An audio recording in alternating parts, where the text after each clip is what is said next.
चला हा सुरू करा. काल राष्ट्रवादी पक्षाचा राजीनामा दिल्यानंतर आज महाराष्ट्र राज्याचे आदरणीय मुख्यमंत्री या ठिकाणी देवेंद्रजी फडणवीस साहेब आणि बीड जिल्ह्याच्या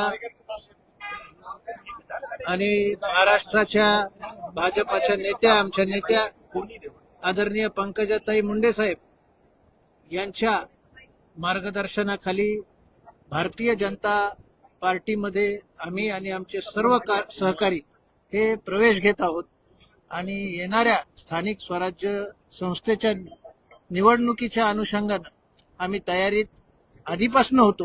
पण आता भाजपाच्या कमळ या चिन्हावर आपण ही निवडणूक लढवणार आहोत. तुम्ही नगराध्यक्ष पदाचा अर्ज दाखल करणार आहेत का, निवडणूक लढवणार आहेत का? आता भाजपने काही शब्द दिलाय का?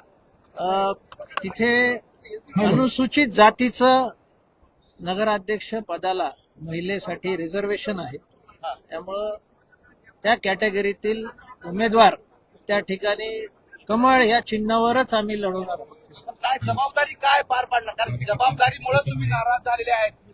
कार्यकर्त्यांसाठी सूचना आहे, त्यांनी भोजनाचा आस्वाद घ्यायचा. अरे घेणार आहेत जेवण करून थांब जरा भारतीय 2 मिनिटं.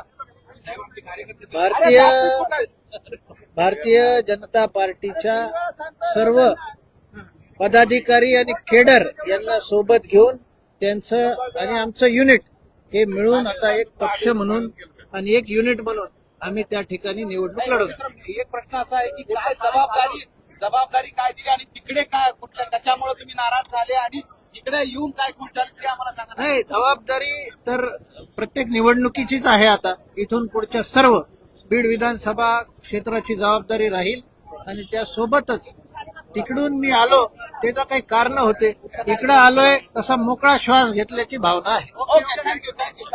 आता बोबल बंदोबस्तचे बंदोबस्तच्या सगळ्या पोलीस कर्मचाऱ्यांना विनंती आहे, स्टेजजवळ यायचं. भारतीय जनता पार्टीच्या सर्व कार्यकर्त्यांना विनंती आहे, अंडरग्राऊंडला जेवणाची व्यवस्था केलेली आहे.